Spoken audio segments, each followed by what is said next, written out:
نبی کریم صلی اللہ علیہ وسلم کا انوکھا واقعہ۔ مدینے میں ایک مسلمان عورت یہودی سنار کے پاس گئی تو اس یہودی نے اس عورت کے سر سے چادر اتار دی۔ پاس کھڑے ایک مسلمان شخص نے اس یہودی کو قتل کر دیا۔ جب یہ بات حضور صلی اللہ علیہ وسلم تک پہنچی تو آپ صلی اللہ علیہ وسلم نے ایک زوردار بسم اللہ الرحمن الرحیم ام المومنین حضرت صفیہ رضی اللہ تعالی عنہ کے والد حی بن اخطب اور چچا ابو یاسر مشہور یہودی قبیلے بنو نذیر کے سردار اور مذہبی عالم تھے۔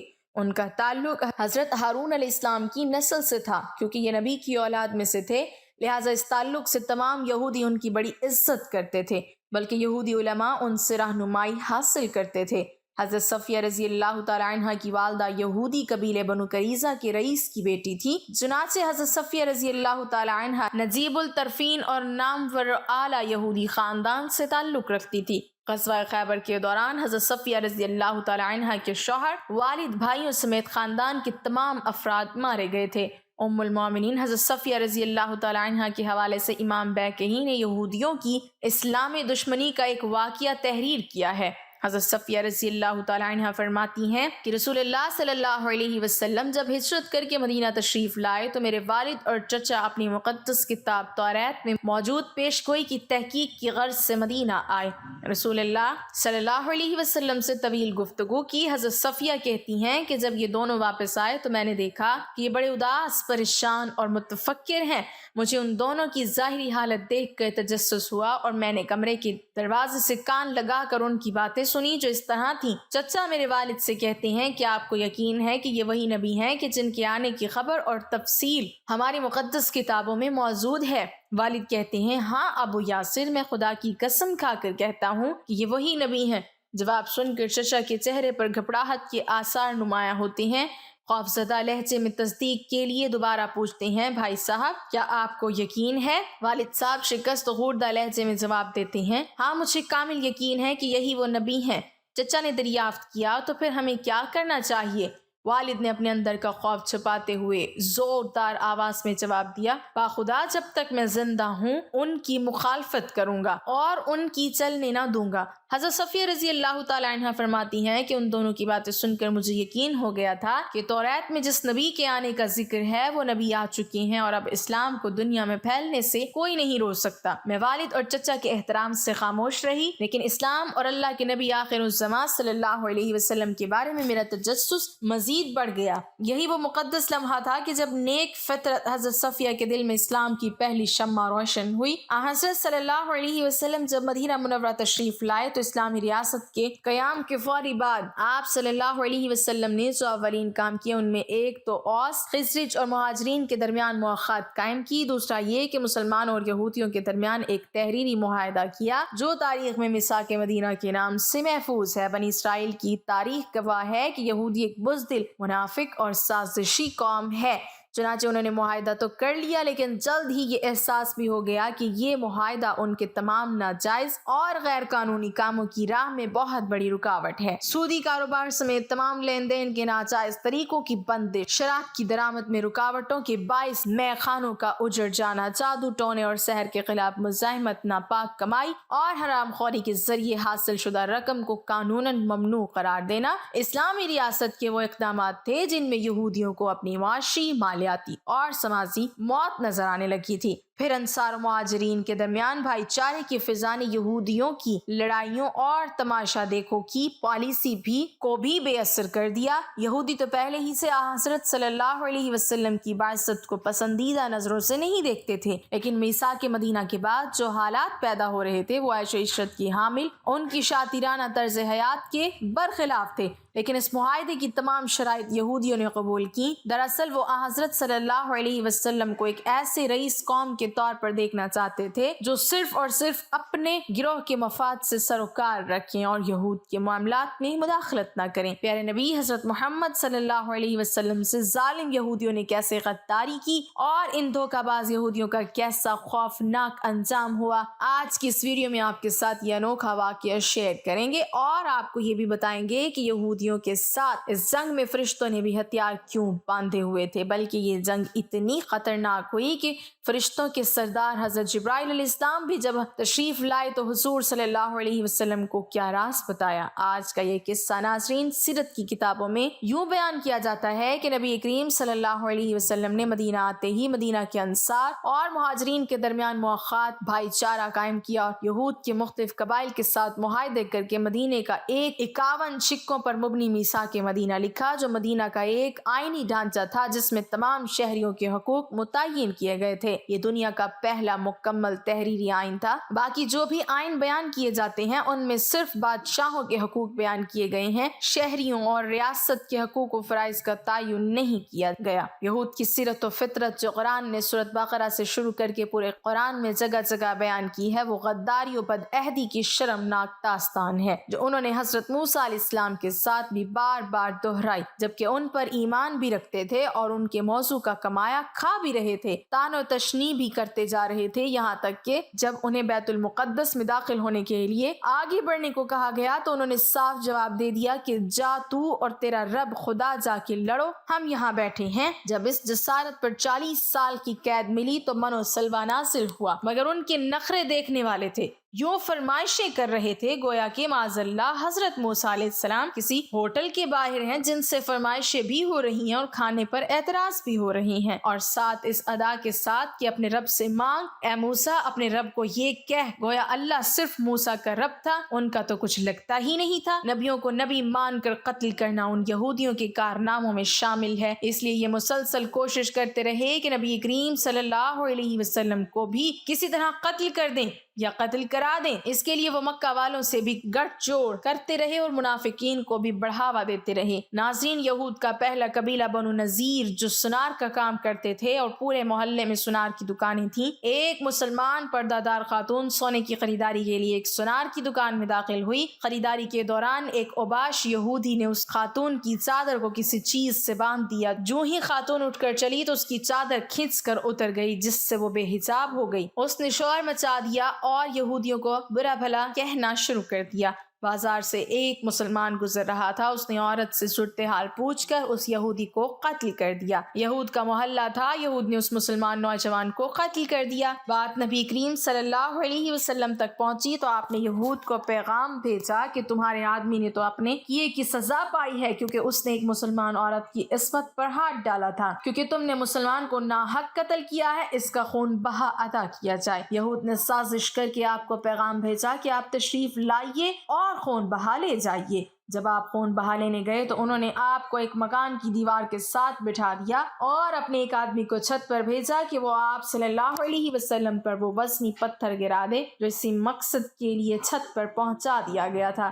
اللہ نے اپنے نبی صلی اللہ علیہ وسلم کو فوراً اٹھ کر چل دینے کو کہا اور بتایا کہ آپ کو شہید کرنے کی سازش کی گئی تھی۔ واپس آ کر آپ نے یہود کو پیغام بھیجا کہ تم نے مجھے قتل کرنے کی سازش کی تھی، لہٰذا مدینے سے نکل جاؤ۔ انہوں نے جواباً بدتمیزی کی اور جنگ کا عندیہ دیا، ان کا محاصرہ کیا گیا، اور یہود جب مغلوب ہو گئے تو عبداللہ بن ابی کے اصرار پر آپ نے انہیں جو کچھ وہ لے جا سکتے تھے لے جانے کی اجازت دے دی اور مدینہ بدر کر دیا۔ اس دوران بنو قریظہ نے اندر سے مسلمانوں پر وار کرنے کا منصوبہ بنایا اور جہاں خواتین اور بچوں کو رکھا گیا تھا اس حویلی پر حملہ کرنے کا پلان بنایا، تاکہ جو ہی مسلمانوں کی توجہ ہٹے باہر سے لشکر کو مدینے میں داخلے کا موقع مل جائے، مگر ریکی کے دوران ان کے مقبر کو حضرت صفیہ نے قتل کر دیا، جس پر وہ دہشت زدہ ہو گئی کہ شاید یہاں بھی مسلمانوں کی جمعیت عورتوں کی حفاظت پر معمور ہے، حالانکہ وہاں مردوں میں سے صرف حضرت حسان بن ثابت رضی اللہ تعالیٰ عنہ ہی تھے جو کہ لڑائی بھڑائی کے بندے ہی نہ تھے۔ اب ناظرین، غزوہ احزاب یا غزوہ خندق میں کفار کی ناکامی کے بعد نبی کریم صلی اللہ علیہ وسلم اپنا جنگی لباس اتار رہے تھے کہ جبرائیل علیہ السلام تشریف لائے اور فرمایا کہ آپ صلی اللہ علیہ وسلم اپنا جنگی لباس اتار رہے ہیں، جبکہ ہمیں اس کی اجازت نہیں دی گئی بلکہ بنو قریظہ کی طرف چلنے کو کہا گیا ہے۔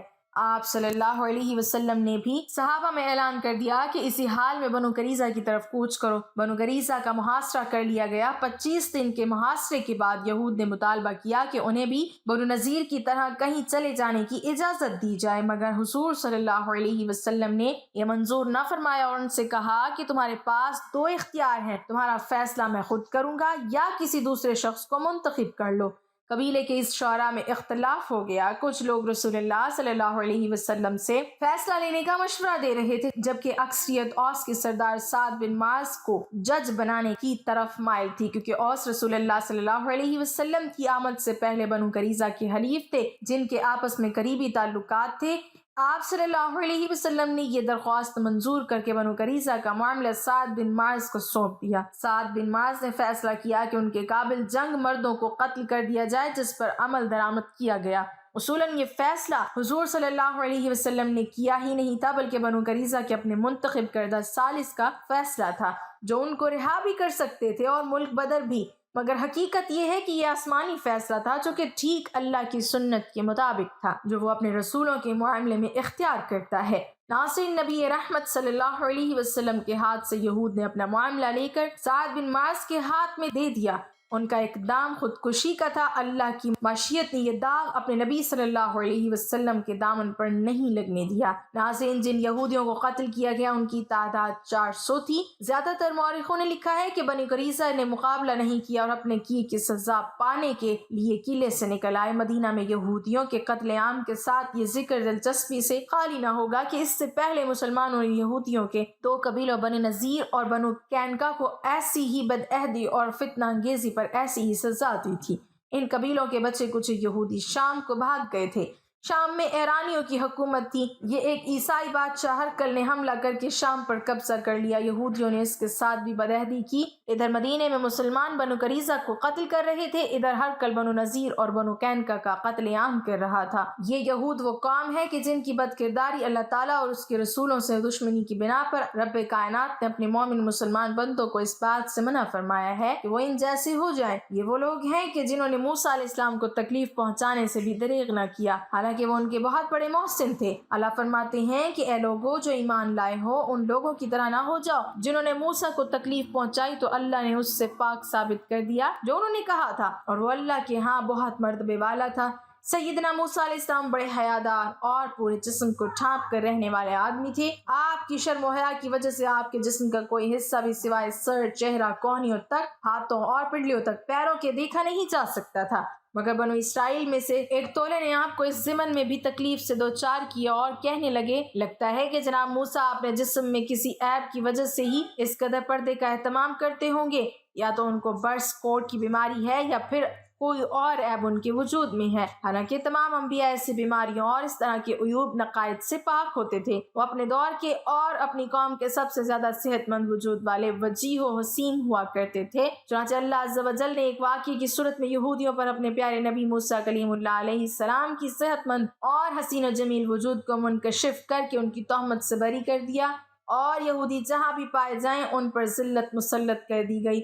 حافظ ابن کثیر کے الفاظ میں یہ ہے کہ یہودی کتنے ہی مالدار بھی ہو جائیں، ہمیشہ تمام اقوام میں ذلیل و حقیر ہی سمجھے جائیں گے۔ جن کے ہاتھ لگیں گے ان کو ذلت ملے گی۔ اللہ تعالیٰ کی مسلسل نافرمانی، انبیاء علیہ السلام کی تکذیب اور انہیں قتل و اذیت کی بے باکی اور بت پرستی کے وبال نے انہیں ذلت و خواری کے ایسے گڑھے میں دھکیل لیا ہے جس سے نکلنے کی ہر کوشش انہیں مزید رسوائی سے دوچار کر دیتی ہے۔ پوری تاریخ یہی بتاتی ہے کہ وقتاً فوقتاً دنیا کے کسی گوشے میں کوئی نہ کوئی طاقت ایسی اڑتی رہی ہے جو یہودیوں کو خوب مارتی گدیڑتی رہی، اور جہاں کہیں بھی وہ بخیریت رہے ہیں اپنے بلبوتے پر نہیں بلکہ اللہ عز و جل کے دیے ہوئے مواقع کی بنا پر کسی دوسرے ہی انسانی گروہ کی حمایت میں آ جانے کی وجہ سے رہے ہیں۔ موجودہ یہودی قابض اسرائیل بھی سعودیہ، برطانیہ اور امریکہ کی حمایت ہی میں قائم ہوئی ہے، اور باقی ہے یہ حمایت جس وقت بھی ہٹے گی اس اسرائیل کا حشر دنیا دیکھ لے گی۔ میرا خیال یہ ہے کہ اللہ تعالیٰ اس قوم کو فنا نہیں کرنا چاہتا بلکہ نمونہ عبرت بنا کر باقی رکھنا چاہتا ہے۔ اگر اس پر مسلسل عذاب کا کوڑا ہی برستا رہا تو یہ کبھی کی فنا ہو چکی ہوتی۔ اللہ تعالیٰ نے اپنی حکمت سے ان کے باقی رہنے کا یہ انتظام کر دیا ہے، کہیں وہ پیٹی جاتی ہے تو کہیں اسے پناہ بھی مل جاتی ہے۔ اسی طرح 2500 برس سے وہ اس میں نہ مرے گا اور نہ جیے گا کہ مستحق اس دنیا میں جیے جا رہی ہے۔ حضرت سیدنا ابو ہریرہ رضی اللہ تعالیٰ عنہ بیان کرتے ہیں کہ نبی کریم صلی اللہ علیہ وسلم نے فرمایا، قیامت قائم نہ ہوگی مگر یہ ہے کہ اس سے پہلے مسلمان یہودیوں سے آخری معرکہ لڑیں گے، پھر مسلمان ان کو قتل کرتے چلے جائیں گے، حتیٰ کہ یہودی اگر کسی پتھر یا کسی درخت کی آڑ میں چھپا ہوگا تو وہ پتھر اور درخت بول اٹھے گا، اے مسلمان، اے اللہ کے بندے، یہ میرے پیچھے ایک یہودی چھپا بیٹھا ہے، ادھر آ اور اس کو قتل کر دے سوائے شجر غرقد کے۔ وہ نہیں بولے گا، اس لیے کہ وہ یہودیوں کا درخت ہوگا۔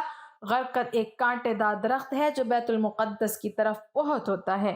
دعا کرتے ہیں کہ اللہ پاک پوری امت مسلمہ کو یہودیوں کی سازشوں سے محفوظ فرمائے، آمین اللہم آمین یا رب العالمین۔ ناظرین، کمنٹ باکس میں اللہ تعالیٰ کے 99 ناموں میں سے ایک نام ضرور ٹائپ کریں۔